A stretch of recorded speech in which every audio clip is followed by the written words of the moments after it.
Nesse vídeo eu quero mostrar rapidamente os livros que eu estive lendo no mês de fevereiro. Primeiro esse aqui, Bibliotecário do Imperador, do brasileiro Marco Lucchesi. O problema com esse livro aqui, ele não é mal escrito, eu já conheço a escrita do Lucchesi, não é uma escrita assim primária, infantil, né, imatura, nada disso, cheia de clichês, nada disso. Só que o problema desse livro é que ele não tem uma escrita assim, um estilo tão poderoso que compense a falta de história. Porque o enredo é assim tão banal e tão sem acontecimentos, né? Sem relevo, você não tem relevo de personagens, você não tem uma escrita assim, ainda que não seja uma escrita de má qualidade, não ter uma escrita tão fascinante, tão cativante que compense, né? O fato de você não ter um enredo. Você não tem um enredo, você não tem personagens cativantes, fortes, e você tem um estilo correto, mas que não é aquela coisa que faça você atravessar um livro que não acontece praticamente nada, né? Então eu achei fraco. Eu achei assim, um livro que não tem razão de ser. É uma pena, mas foi o que eu achei. Depois eu li esse aqui, do norueguês John Nesbo, que é um escritor de romances policiais norueguês contemporâneo. Esse é o segundo livro que eu leio do Nesbo, O Redentor. Eu havia lido A Estrela do Diabo e gostei. E é com o mesmo detetive de A Estrela do Diabo, o Harry Hole. E eu achei a história muito boa, muito interessante. A escrita dele é muito boa. Você lê, tem partes assim que você lê com o maior prazer de você estar lendo um texto tão bom, na minha opinião. Tem uma trama policial que é interessante o tempo todo e com surpresas. E gosto da forma como ele desenha os personagens também. Tanto o Harry, né, que é o personagem principal, né, o detetive, quanto alguns dos secundários. Ele faz um bom desenho, uma boa caracterização de personagens, mas eu dei 4 estrelas. Por que eu não dei 5? Porque a visão que o Nesbo passa, eu senti um pouquinho na Estrela do Diabo, mas no Redentor eu senti bem mais, muita força. A visão que o Nesbo passa da vida, da natureza humana, né, da nossa existência, e aí ele coloca isso no destino de alguns personagens, é uma visão muito amarga. É uma forma muito amargurada, muito desiludida, né, de ver a vida, muito sem esperança.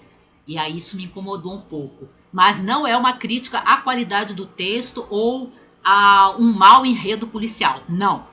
Todas essas qualidades, para mim, estão aqui. Mas essa visão de mundo, né, essa ideologia que permeia a história que me incomodou. Mas é muito bem escrito. E é uma história boa, a trama policial é boa. Depois eu li esse aqui que eu já tive até falando, né, dele, Diários Secretos de Agatha Christie, organizados por um dos estudiosos e fãs da Agatha, né, o John Curran, que ele organiza, né, os capítulos em volta de vários livros da Agatha e contos que ela escreveu e em cima das notas que ela fez sobre várias obras, né, inclusive algumas obras que foram resenhadas aqui no canal, que vocês viram nesse mês que passou, né? Tem notas a propósito de Encontro com a Morte, de Um Gato Entre os Pombos, de O Natal de Poirot e muitos outros. Assassinato no Expresso do Oriente, Assassinato no Campo de Golfe, Assassinato de Roger Ackroyd, né? No Final a Morte, vários livros. E aí eu achei muito bom, mas eu reconheço que é um livro para os fãs da Agatha. Porque uma pessoa que não conhece a obra da Agatha ou não gosta de história policial, não tem interesse em acompanhar isso, vai achar um livro desinteressante, enfadonho, porque ele está organizado em cima de notas, né?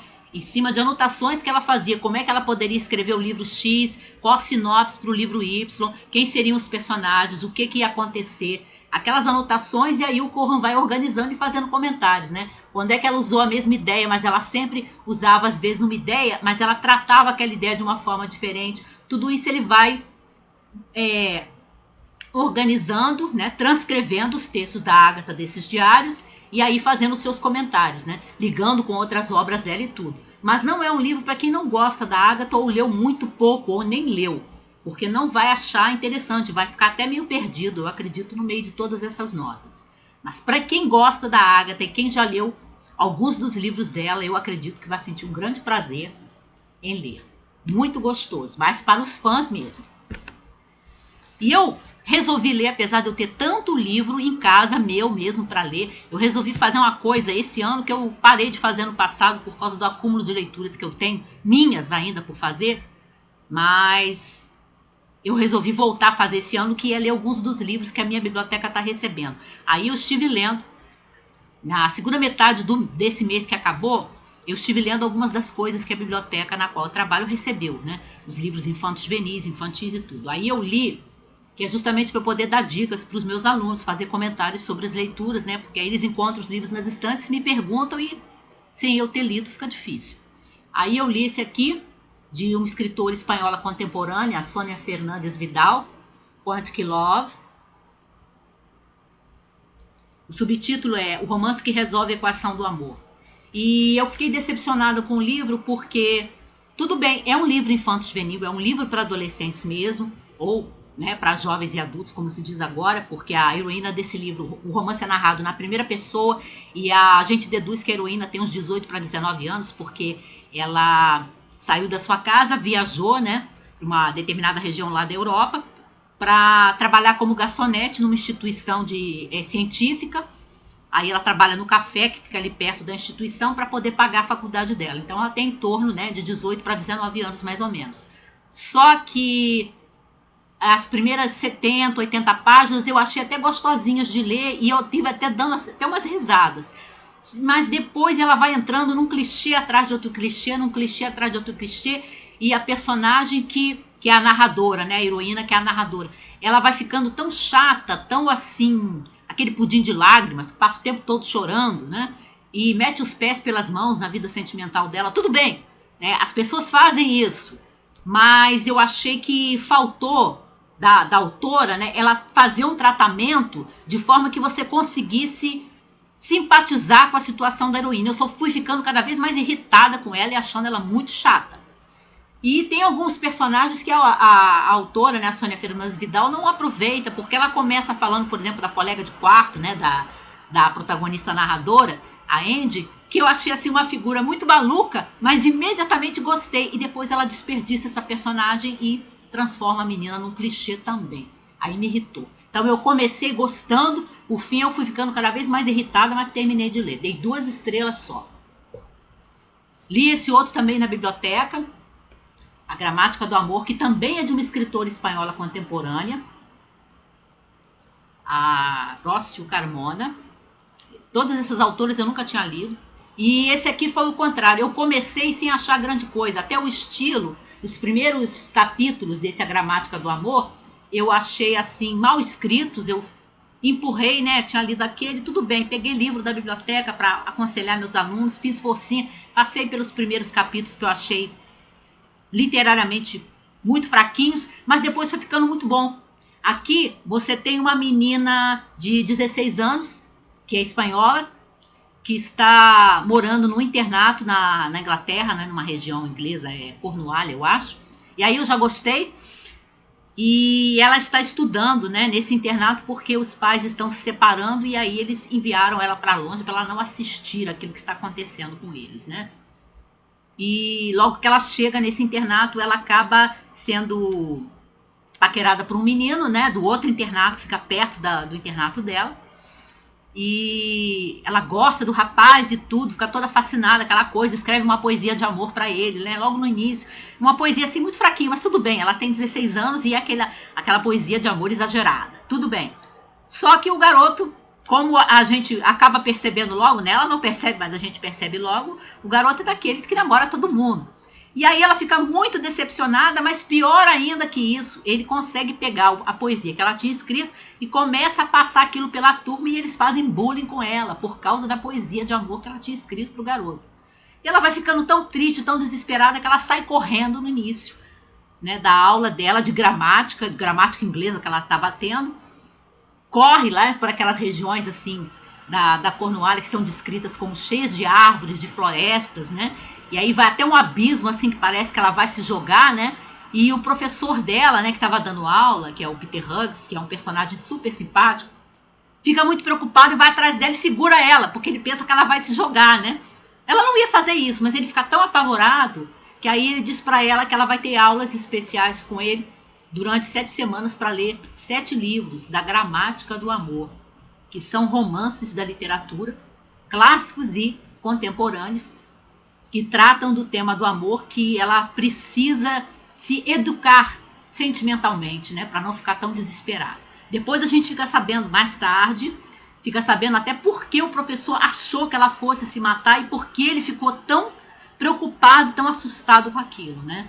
E aí ela começa a ter essas aulas com o professor dela de gramática sobre literatura e vai lendo O Amor nos Tempos do Cólera, Orgulho e Preconceito, Jane Eyre, Carta de uma Desconhecida, do Stephen Zweig, Ana Karenina, do Tolstói. E tem os comentários, né? Tem os pequenas sinopses dos livros, desses livros todos que ela tem que ler para a gramática do amor, e os comentários e as coisas que ela vai descobrindo sobre os tipos de amor desses livros, quais são os tipos de amor, amor, paixão, que tipos de amor, amores tranquilos, será que os amores tranquilos não têm a mesma força e a mesma importância que o amor-paixão? Ou será que apenas o amor-paixão ele é idolatrado, né, pela escola romântica, por exemplo?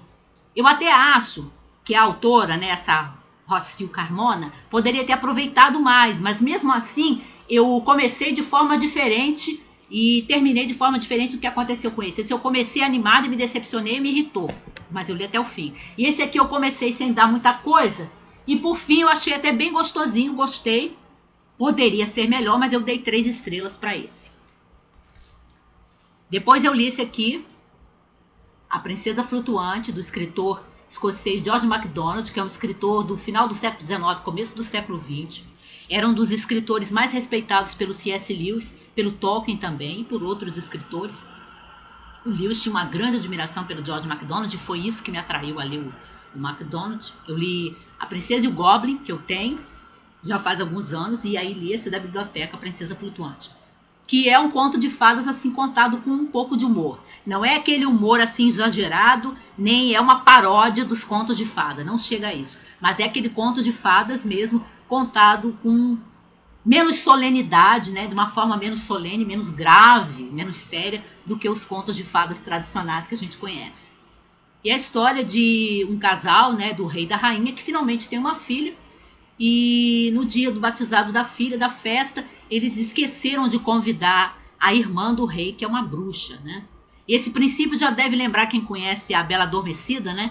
Que começa assim também, né? Na festa de batizado da princesinha da Bela Adormecida, uma das fadas não foi convidada e ela amaldiçoa a criança. E a mesma coisa que a irmã do rei, a bruxa, faz, né? Como ela não foi convidada para a festa, ela amaldiçoa a criança. E qual é a maldição que ela joga?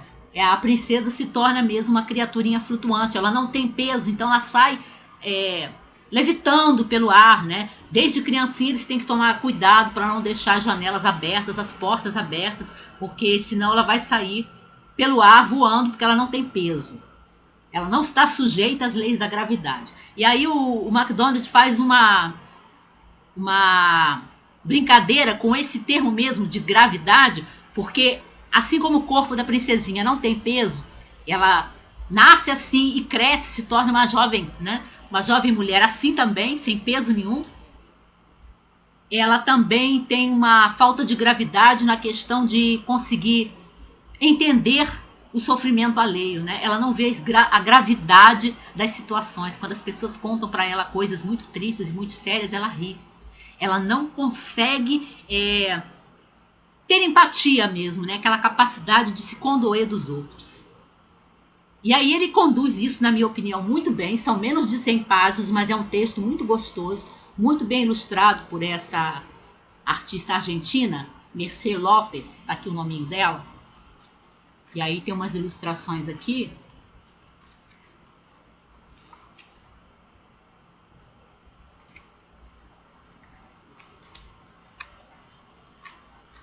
Deixa eu ver uma outra aqui para mostrar. Isso aqui é a bruxa toda enrolada numa cobra branca.